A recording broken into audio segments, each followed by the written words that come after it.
Ito ang inyong lingkod na nagbabalik upang magbigay ng mga balitang walang bias at pawang katotohanan lamang. Ito ang Bayang Pinas. Ang isyong ang ito ay naging usap-usapan sa buong bansa at iba't ibang social media platforms. Rimulya or itong si DOJ Secretary Bonjing Rimulya, inilabas na nga ang pagka-adik nitong si Presidente Kuting sa pinagbabawal na push-ups bago mamaalam sa mundo. At ito namang kabit ni Lisa Tanas nagtatago na nga. Dito nga natin makikita mga kaibigan na talaga bang nagpanik itong si Presidente Kuting dahil sa ibinulgar nitong si DOJ Secretary at umamin na sa pagkapulburonik nitong ating presidenteng itong si Kuting. Dito nga natin makikita mga kaibigan na itong si Bonjing Rimulya na kasi na ito ay talagang merong matinding sakit kung saan ay hindi na siya magtatagal dito sa mundong ibabaw na ito at mamamaalam na nga. At salamat na rin mga kaibigan dahil bago siya mamaalam ay meron siyang ibinulgar na or meron siyang ikinumpirma na talagang itong si Kuting na ito ay pulveronic. Dito nga natin makikita mga kaibigan na kahit pala iyong close or kahit ito pa ay kaibigan mo ay ilalaglag ka kahit kung meron kang mga katiwalian na ginagawa sa ating bansa. Ngunit ito, bakit pa ang question lang dito mga kaibigan ay bakit pa hinintay ni Bonjing Rimulya na siya ay magkaroon ng matinding sakit bago ibulgar ang mga kasalanan nitong at kabulastugan nitong si Presidente Kuting.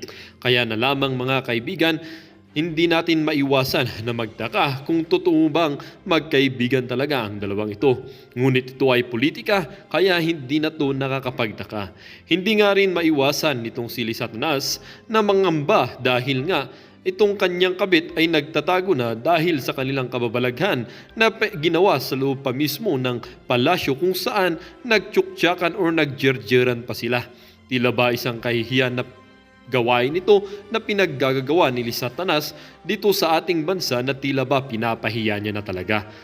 Kaya nga mga kaibigan ng ating mga mamamayan or netizens ay hindi na rin maiwasan na magbigay ng kanilang mga hinaing. Supreme Court Justice, sana magpakita kayo sa taong bayan. Ipakulong si Kuting kung may magpapatunay. Grabe, napakasama balita ni Kuting at ng First Lady. Anong nangyayari sa gobyerno ngayon? Nakakabulag ba talaga ang power ng pera? Mas maigi ang malinis na pagkatao kaysa silaw ng pera. Mabuhay po kayo, Madam Maharlika. Kasama mo kami para ipagdasal na palagi kang ligtas. Mahal ka namin at ipaglaban natin ang karapatan ng mga Pilipino. Sir Boying, kung talagang nasa puso mo ang pag-amin patungkol sa pulburon, ang masasabi ko lang yan ang pinakamagandang nagawa mo sa buhay at sa bansa natin. Totoo ang sinabi ni Inday Sara, ang gaba sa Ginoo dili magsaba. Dapat aresto na yan, matagal na yang batas. Pag mahirap ikulong kaagad dahil official government, hindi hinuhuli. Yang hirap pati pera, kaban ng bayan ninanakaw sa buhaya. Dapat aksyon na. Wala magpautang, ibinanta na ang Pilipinas. Grabe yung hinulog namin sa PhilHealth. Kukunin ni Tamba at gagawin ayuda. Hindi naman lahat nabibigyan ng ayuda, pinipili lang ng barangay, yung kamag-anak at malapit sa kanila. Paano na yung hulog namin sa PhilHealth? Well mga kaibigan, para nga sa kabuang detalye ay panoorin ang buong video. At salamat na rin sa ating mga solid viewers sa walang sawang pagsuporta. At kung bago ka naman sa ating channel ay syempre, huwag kakalimutang mag-subscribe, pindutin ang notification bell at piliin na rin ang all upang laging maging updated sa mga balitang bago, totoo at walang bias. Dito sa channel ng Bayan, ang Bayang Pinas. Muli po, huwag din kakalimutang mag-iwan ng like at i-share ang ating mga videos. Muli po, maraming salamat and God bless.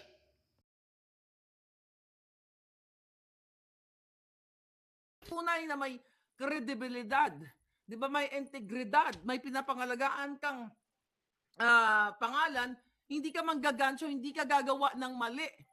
'Di ba? Dahil ang mga mata sa iyo ay nakikita, well, hindi lang kahit may nakatingin sa iyo, 'di ba? Personally, sa loob-loob mo, imagine mo asawa ka ng Marcos, well, what do you expect? Ano ba ang reputasyon ng mga Marcos, 'di ba? Kawatan. Oh, kaya pinandigan nila na lalong maging kawatan. Kaya kung matino ito si Lisa Smugs, ay hindi siya makikipag sabuatan sa mga smuggler. Kaya nga siya pinangalanan ng smugs eh. Ulitin ko mga kababayan, hanggang kailan kayo tatahimik? Smuggling business pinasok na ni Kuting at ni Lisa. Pulburon business pinasok na nila. 'Di ba? Paulit-ulit kong sasabihin sa inyo. Isinama pa nila sa kanilang mga trip si Mark Anthony Sayarot. Sinasama nila yung nahulihan ng pulburon na nagmamanufacture. Isinasama si Michael Ma. Kasama nila lahat. Anong klaseng bansa meron tayo na ang presidente ninyo, ang first lady ahas ninyo, ang ka-hangout nila ay mga sindikato. Tapos kayo, mga general na matitino, kailan kayo kikilos? Kung talagang mahal nyo Pilipinas, I challenge all of you. Alam nyo na si Lisa ang national problem at si Kuting. Binababoy ang mga taong bayan, ginigipit ang mga negosyo ngayon, hinahanapan ng butas kapag hindi nagbigay ng tama ng bribe sa BIR. May vlog ako dyan. Kapag pinagtripan ang negosyo mo, hanapan ka ng butas or magbabayad ka ng multimillion sa kanila. Hindi papunta sa taong bayan, kundi papunta sa bulsa nila.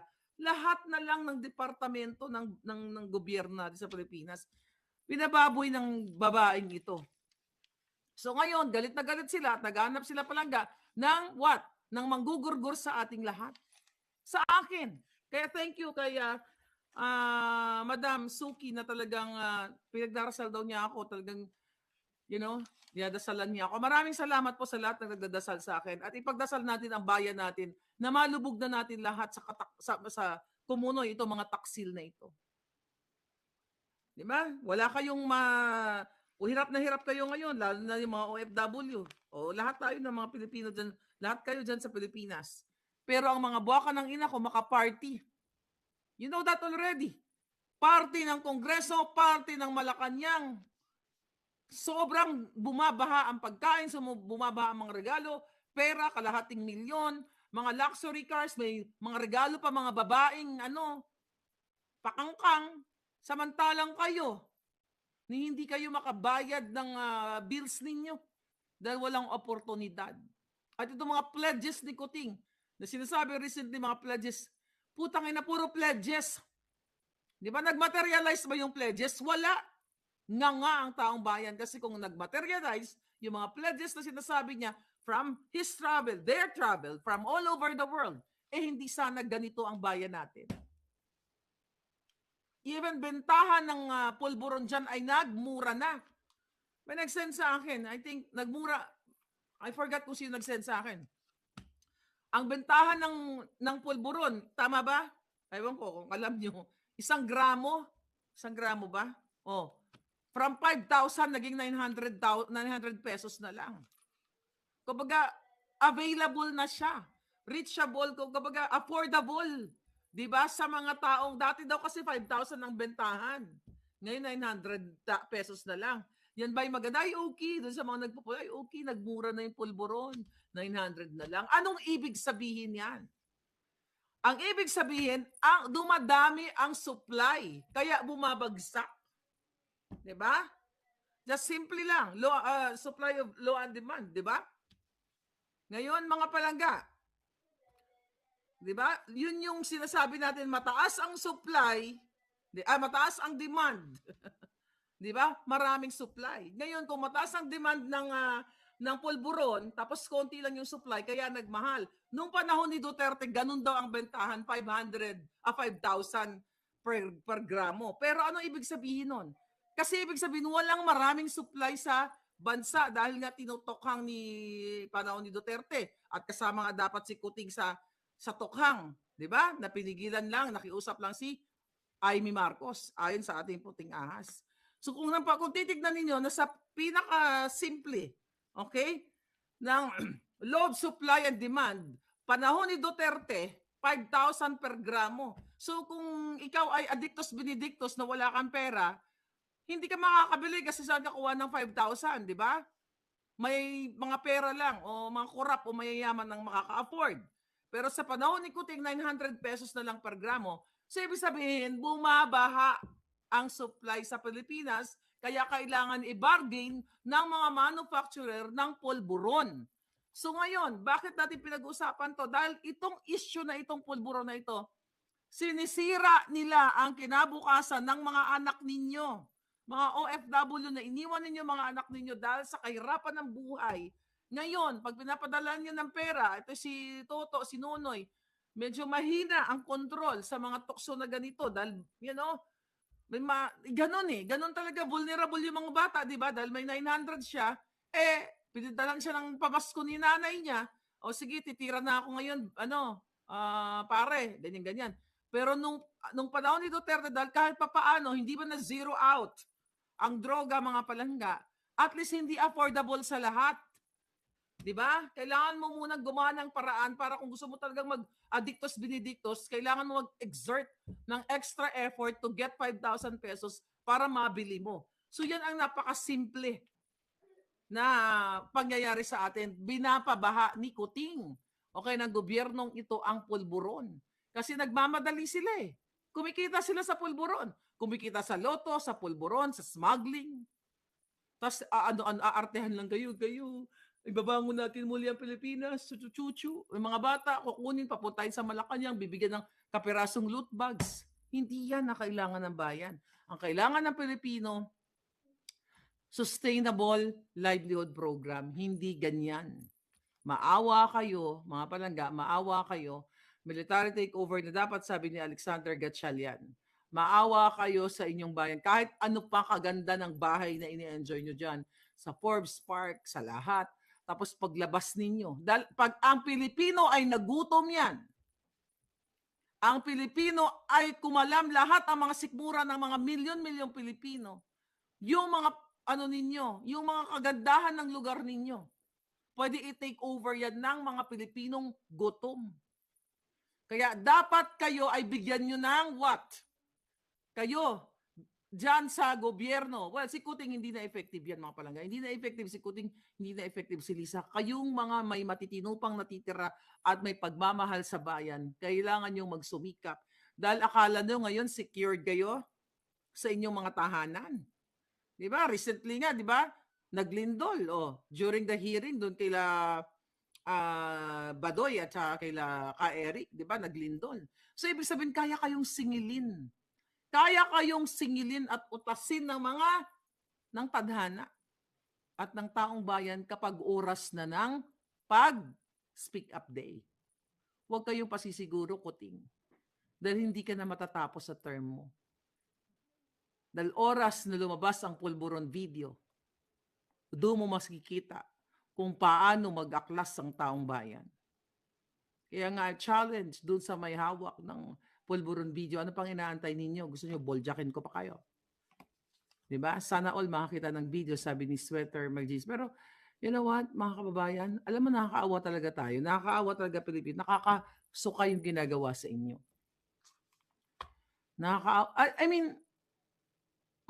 Marami namang bansang wala namang perfect na bansa kahit dito, maraming mga eksena. Pero, syempre, I cannot compare America and the Philippines, di ba? Dito, mga kawatan, pumapasok na sa mga mall, pinababayaan lang, di ba? Ang kwento ko sa inyo, naka-witness nga ako. Harap-harapan, parang nag-shopping lang siya, di ba? Pero sa Pilipinas, anong ginagawa ng mga tao ngayon? Di ba? Bangag. Dahil sa problema. Di ba? Yung iba nagpapatiwakal dahil hindi yun nakaya ang problema. Hindi yun nakayang solusyonan. At, ito'y dahilan, ito ang mga dahilan kung bakit kayo nagkakaganyan dahil sa ginagawa ng gobyernong ito. Dahil ang trillions of budget now for 2024, excited sila kung paano nila ibubulsa yan. So if I were you, dyan sa Pilipinas, kung kayo man, okay, kayong mga men in uniform na sukang-suka na at binababoy kayo ni Lisa, mag-speak up day na kayo. Alang-alang sa inyong mga anak, alang-alang sa kinabukasan ng taong bayan. Kaya ako lumalaban eh. You know what? Sabi ko ulit-ulit ko nga eh, natikman ko na. Kahit pa paano natikman ko na lahat ng mga masasarap na pagkain na gusto kong tikman. Naapakan ko na ang lugar na pinangarap kong apakan, although hindi ko pa naman naikot ang lahat ng mundo. Kaya bago ako matsugi sa mundong ito, Di ba? Gusto ko kahit papaano ang mga Pilipinong hirap na hirap ngayon ay talagang maibsan yung kahirapan nila. Ultimong pambiling bigas na mga yan, hirap na hirap, walang makain, walang pang Noche Buena. Ito yung sinasakit ng dibdib ko, mga palangga. Nakakaawa yung mga, you know what, yung mga lumalapit sa akin, I'm sorry, hindi ko kayo mabigyan. Dahil wala naman akong perang, buti sana kung bilyonarya ako, bakit hindi? Bibigyan ko kayo ng opportunity para kumita ng pera, hindi lang yung ayuda-ayuda lang, di ba? Sino ang pwede magbigay sa inyo yan, mga palangga? Gobyerno. Kaya nga tayo may gobyerno. Kaya nga tayo may tax. Kaya nga tayo bumuboto tuwing eleksyon para maghalal na mga leader na magbibigay ng kabutihan. Pero paano tayo makahalal ng leader na ang intensyon ay kabutihan? Mismo ang Smart Magic, based sa signed affidavit ni Atty. Glenn Chong, ay kinontsaba ni Lisa at ni Kuting para i-make sure na makukuha siya ng maraming boto. So saan patutungo Pilipinas? Kawawa kayo. Even yung mga loyalista na sumigaw kayo ng Marcos, nakita ko kayo, nagkita tayo dyan. Ni Hotdog, yun na naalala ko, kinuwento sa akin ng mga taga Cavite. Yung grupo Avengers ba yun? Yeah, right? May nagbigay ng hotdog dun sa HQ, may nagbigay, at least. Tapos nalaman ni Lisa Ahas, galit na galit, bakit daw binigyan kayo ng hotdog? Yung, hotdog, red hotdog. Yan, naalala ko mga kwento, galit na galit ako noon. Hanggang ngayon, galit na galit ako. Di ba nagmumukha kayong pulubi? Alam mo yung, ilagay nyo yung mga sarili nyo na nandoon kayo. Ilagay nyo yung mga sarili ninyo nung nandoon na nakita ko meeting the Abansi na umiiyak kayo, ay na bumubulong kayo sa akin, Miss Marlica, sana po magkatrabaho na kami. Anong sabi ko? Sana. Sabi ko, sige. Sabi ko, gagawin ni Bongbong yan. Hindi niya kayo pababayaan. Putang ina. Instrumento ako sa pambababoy ng mga putang inang to. Gumastos tayo lahat ng pera, OFW, pera, time. Kasi umasa tayo na ibangon tayo, na bigyan ng solusyon ang mga problema ng ating mga kababayan. Not only OFW, but the whole Filipino. Pero anong ginawa sa inyo? Nakipagsabwatan sa pulburon? Manufacturer? Sinasama pa? Pera ninyo? Imagine nyo, sinasama ni Kuting Jr. at ni Lisa at ng mga hayop nila lahat ang gumagawa ng pulburon na ikinasisira na mga utak ng inyong mga anak, binibit-bit nila papuntang Amerika, Europa. Kasi business partner nila. Sinasama nila si Michael Ma at iba pang mga smuggler na sumisira sa buhay ng mga magsasaka. The reason why yung ibang mga magsasaka, yung iba nagpakamatay, yung iba hindi nakatapos ang kanilang mga anak dahil hindi kayang sustusan. Pero yung buwaka ng inang first gentleman ninyong na si Kuting Marcos Jr. ay ina-appoint pa ang mga smuggler sa mga posisyon na napapahirap sa inyo. Ito ginagawa nila mga palangga. Ang mga balikbayan box now.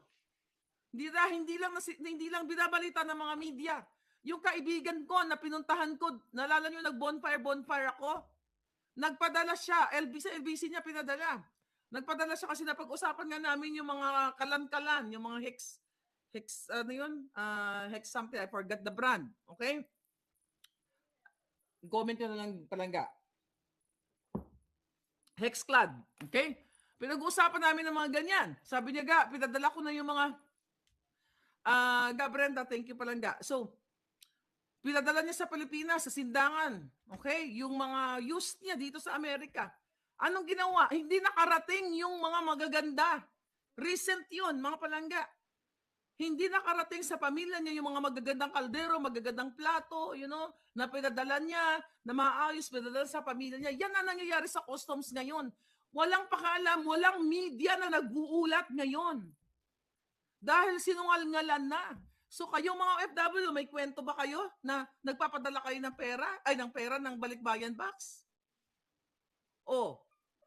Yun ang nagkwento sa akin. May isa pa. Si tita sa Canada ba or Australia. Okay?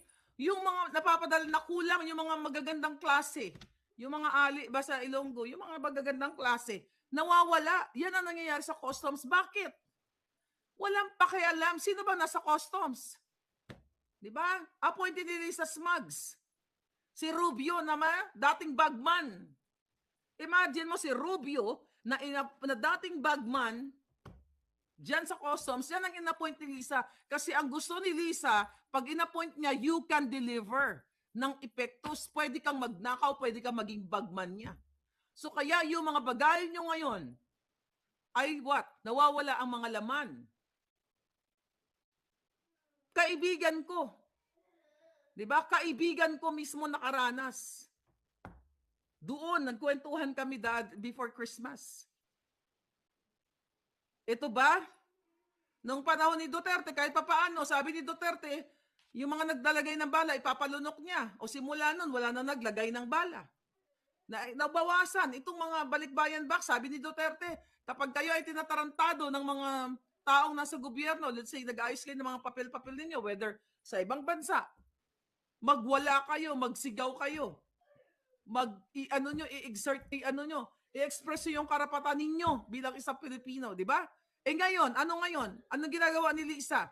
Pag nag-express ka ng opinion mo, nag-express ka, nagsalta ka, nagtanong ka, magpaliwanag kayo Congress, anong gagawin? Ipapakontempt ka, ipapakulong ka. Kung pwede nga lang, ipapagurgur ka.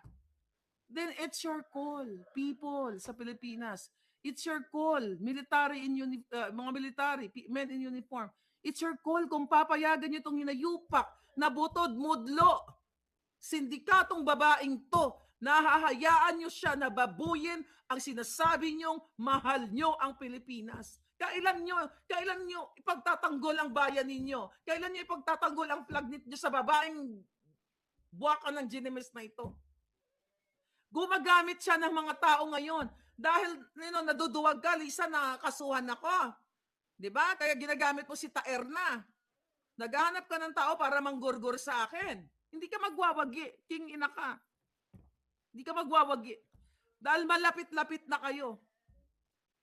Ito ba gusto ninyo? Ang presidente ninyo, ang first lady ninyo, gugurgurin na lang kayong patalikod. Tatamnan kayo ng kaso.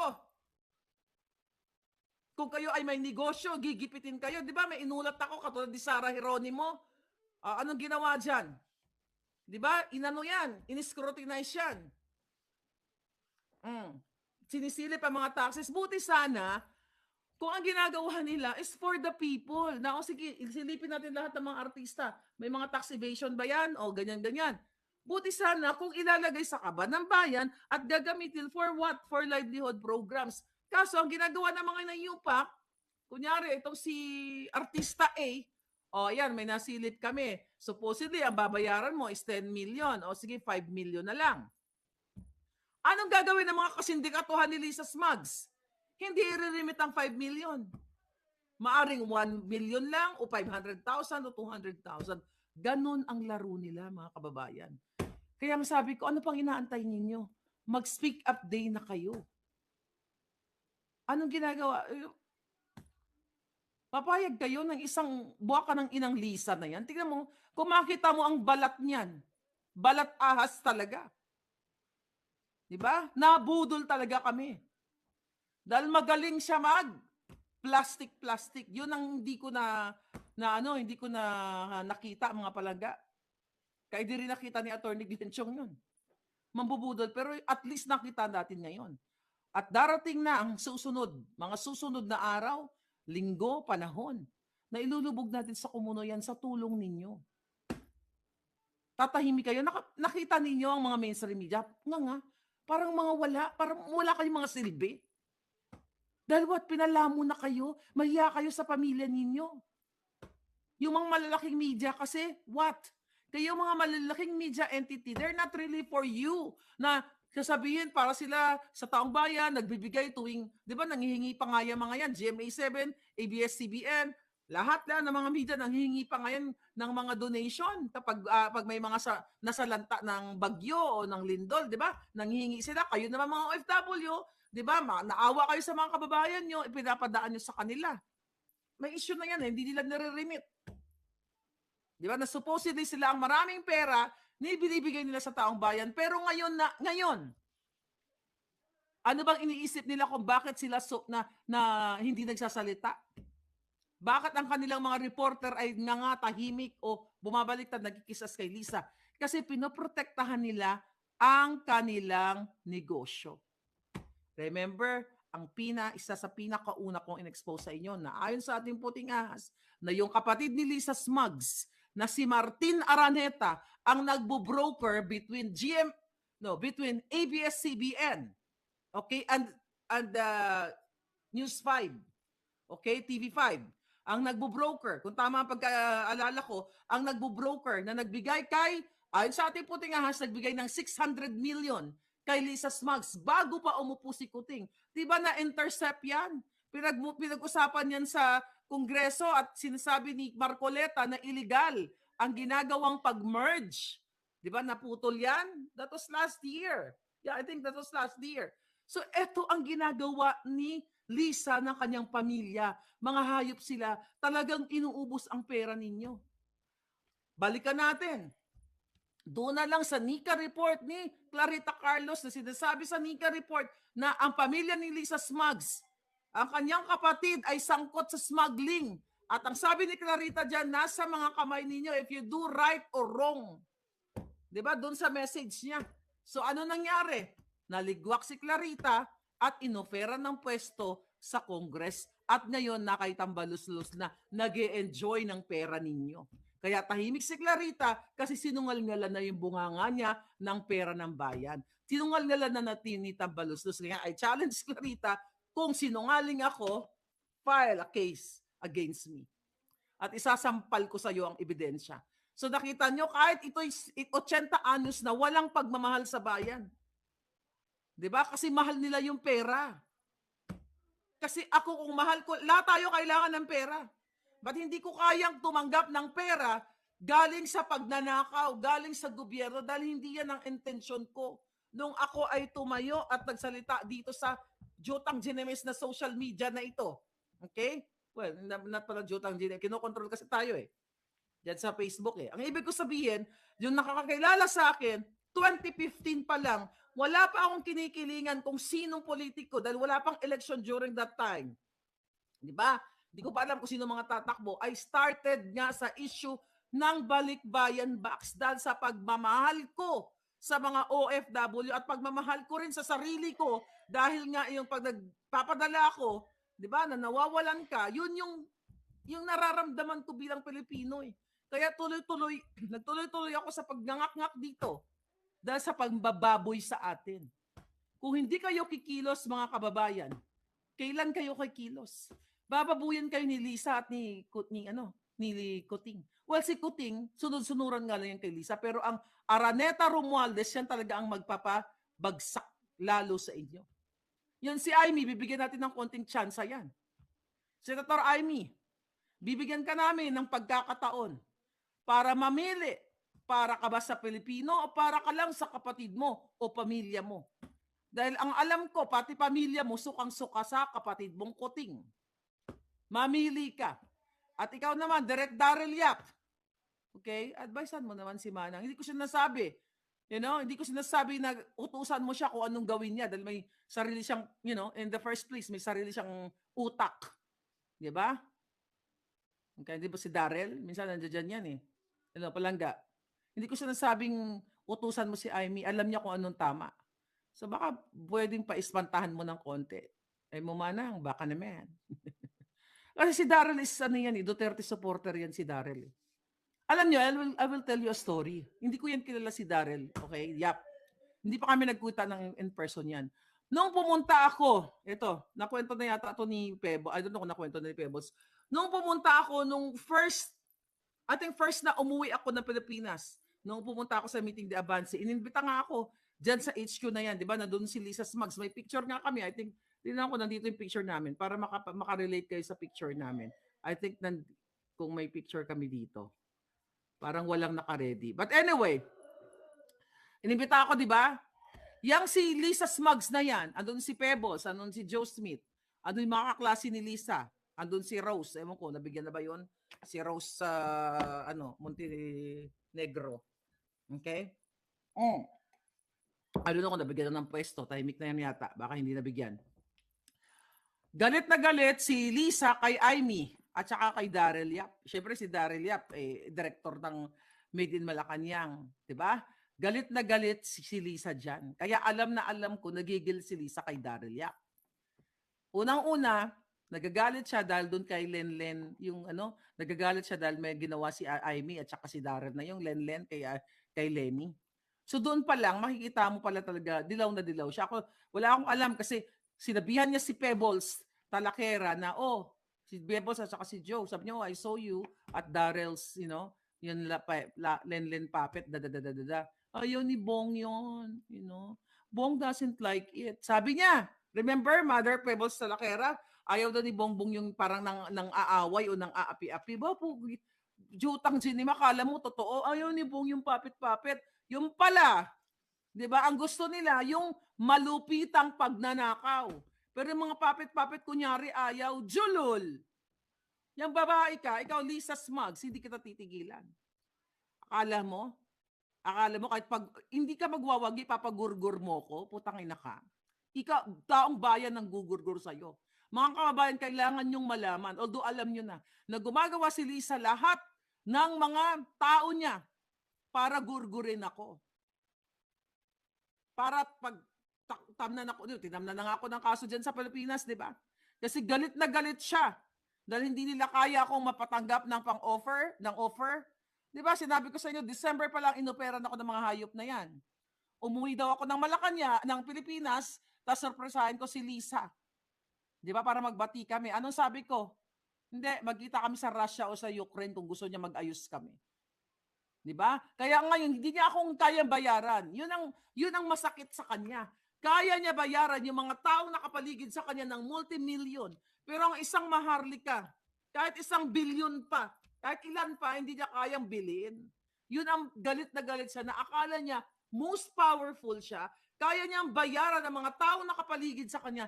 Pero yung isang maharlika, na hindi naman mayaman, nabubuhay dito, di ba? Sa Amerika, nang ayos lang, at nabubuhay sa pa-swipe-swipe lang.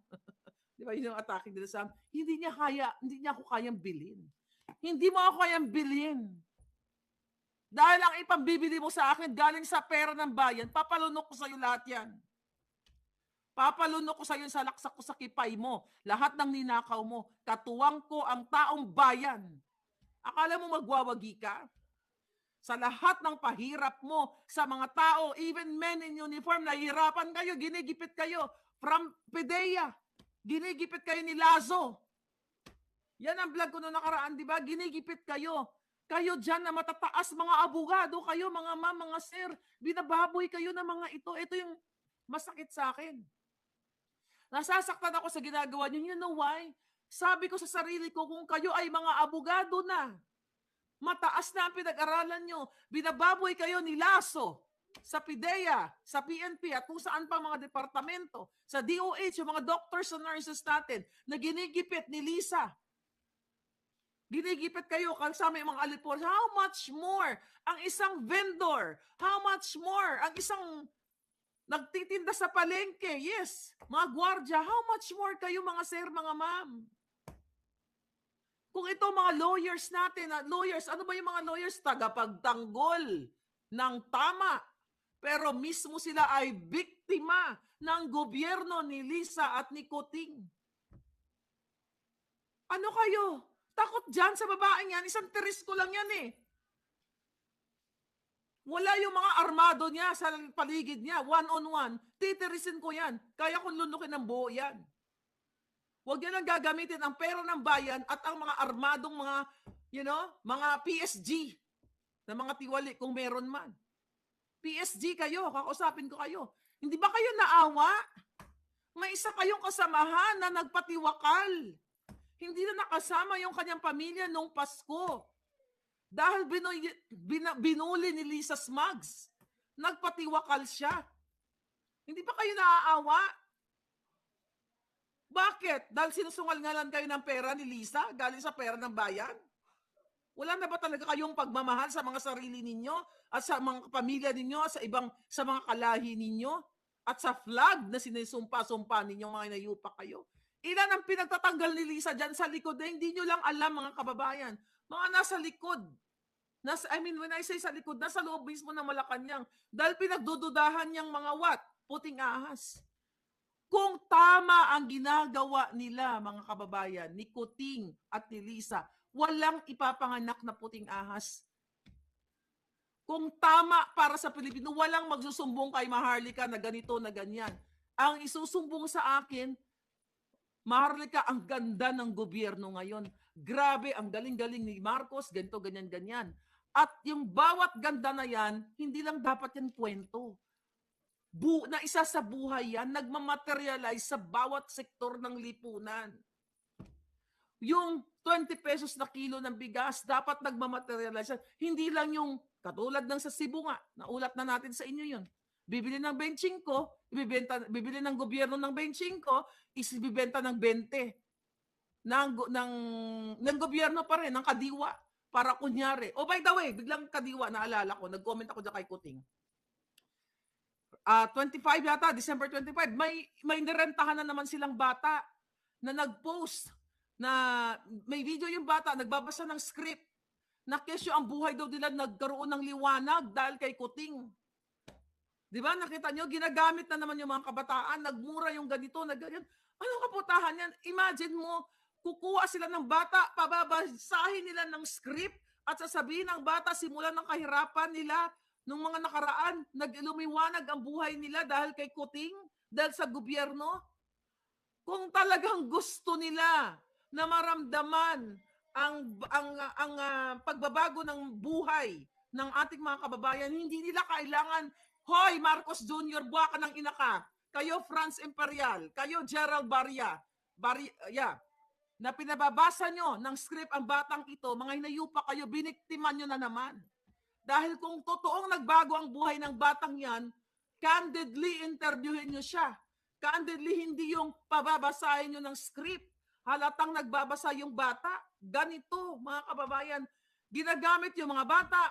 Pinapunta sa Malacanang, binibigyan ng kapirasong loot bags. Di ba? Tapos yung latest, puntahan nyo kay Kuting. Ito. Puntahan nyo sa, wag na lang pumunta. Ito na lang. Ay, nalubat niya ito. Okay. But anyway, tignan nyo lang, okay lang nyo panoorin. Kasi, isa sa mga kinagagalit ni Lisa, bumababa yung engagement nila, di ba? Kaya nga, di ba, ang binokelya ko sa inyo, I think that was 20, yung nag-party sila, inibitahan nila yung mga vloggers, at yung mga, kung sino pa, sa Malacanang. Yun ay, sabi ko nga, huwag kayong magpapabudol muli. Inibitahan nila yung mga vloggers, di ba? Para utuin uli ni Lisa Smugs. Doon sa mga vloggers na nandoon, ba kayo nahiya? Pinakain kayo ng bonggang-bongga, di ba? Kasi nahiya naman sila dahil nung December 10, pinagtanggol ko kayo ng 2022 na pinakain ng steak, ng salmon, ang mga taga-mainstream media, may parapol pa na kung ano-ano mga gadget, tapos kayo insimada lang. Ngayon, nag-improve sila. Di ba? Marami daw pagkain, ipinagmamalaki ng ibang, may mga nag-send sa akin pictures eh. It's good, pinakain kayo. Pinalamon kayo. Pero ang kapalit nun what? Lulitsky, thank you. Ang kapalit nun what? Bubudulin na muli kayo. At kapag vlogger ka, mga palangga, dapat independent ka. Okay lang magkaroon ka ng friends. Dapat independent ka sa iyong pagsasalita, pag-aatake sa gobyerno. Kasi you're there, kung political vlogger ka, hindi ka naman pa-cute eh. Imagine mo ma-associate ka sa kay Lisa kasi nakakatanggap kayo ng regular payment. 30,000, nag-aaway-away pa kayo. That's not Maharlika. Lulublog ko kayong lahat sa Komonoy pagdating sa dignidad at kredibilidad. Dahil sabi ko nga, kung pera lang ng bayan ang hinangad ko, posisyon lang sa gobyerno, dyan na ako sa tabi ni Lisa Smugs. Ang daming taong lumapit sa akin para makipag-appoint o i-push ang kanilang mga application. I can make multi-million of pesos. Gamitin ko lang yung aking connection kay Lisa pero hindi ko piniling mambudol ng tao. Dahil hindi ko ugali na budulin ang Pilipino. Di ba? Na magdildil ako ng asin, which is hindi naman nangyayari dahil masipag naman tayo, di ba? Hindi mo kailangan magdildil ng asin kung masipag kang tao. Kung may pangarap ka sa buhay, hindi mo kailangang magdildil ng asin. Kinuwento ko na buhay ko sa inyo, di ba? I started young, nabuntis. Nagluluto, alas 4 na madaling araw, gising, working student para makapag-aral. Pagkatapos ng school, tatakbo sa trabaho, alas 2 ng hapon. Ang buhay ko ganun lang, alagaan yung anak sa gabi, ganon. Ganun yung naging buhay ko. Kaya hindi ka magdidildil ng asin kung masipag ka. Pero syempre, iba yung gumagalaw ka sa isang gobyerno, okay, na mayroong na may maayos na pamayanan. Paano ka makakagalaw sa maayos na pamayanan?